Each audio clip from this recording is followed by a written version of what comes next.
Welcome back to Investors Point of View. Hello to all our community members, students, and everyone tuning in. Today, we're doing a deep dive into FedEx's Q2 fiscal year 2026 earnings. That's for the quarter ending November 30th, 2025. Our mission is, well, to cut through the complexity of the reports. We want to understand how the company's current momentum really stacks up against last year.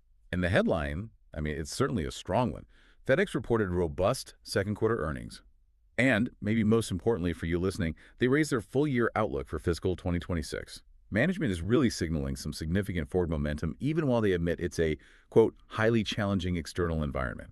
Okay, let's unpack the core numbers. When we look at performance, we really need to focus on those adjusted non-GAAP figures. Why is that? Right, we use non-GAAP because it just strips out all the noise, specifically those massive one-time costs from their restructuring.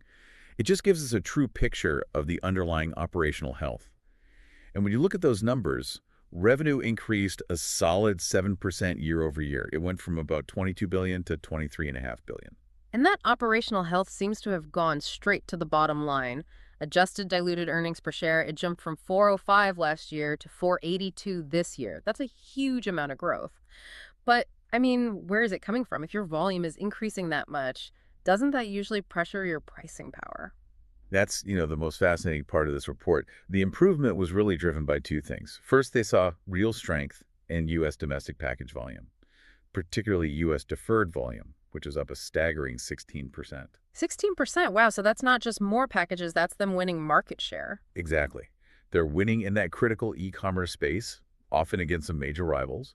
So they're moving cheaper, maybe slower packages, but just winning a lot more of that business. What was the second factor? The second factor is the efficiency piece.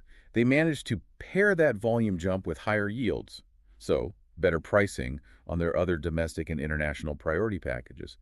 And crucially, those structural cost cuts they've been making, they helped improve the operating margin from 6.3 to 6.9%. They're just squeezing more profit out of every dollar they earn. It's so easy to get distracted by those headline numbers, but you're right. The core story here feels like a tale of two very different segments. You have Federal Express, their main package and air delivery business, where operating income just flew up 47% to $1.55 billion. That part of the business is just on fire. But then you look at the other side of the ledger, FedEx Freight, and it had a really rough quarter. Their GAAP operating income dropped sharply, down 71% to just $90 million. The difference is just extreme. Okay, so lower shipments and higher wages were part of it for freight, but the biggest hit was that one-time cost, right? The $152 million in spin-off costs. Wait a second. They took this enormous charge, and they still beat expectations and raised their guidance for the year. That's the key takeaway. That $152 million charge is, you could say, the cost of subtraction. Management is essentially paying to spin off freight into a new public company, FDXF, which is on track for June 1st, 2026.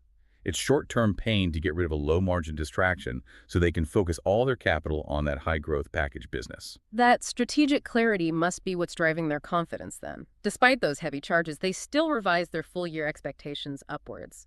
Revenue growth is now pegged at 5 to 6%, and that adjusted EPS forecast is now $17.80 to $19. Their conviction, it really rests on the durability of the transformation.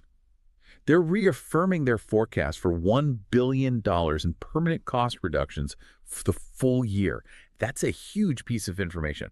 Plus, they get a small tailwind from lower pension contributions.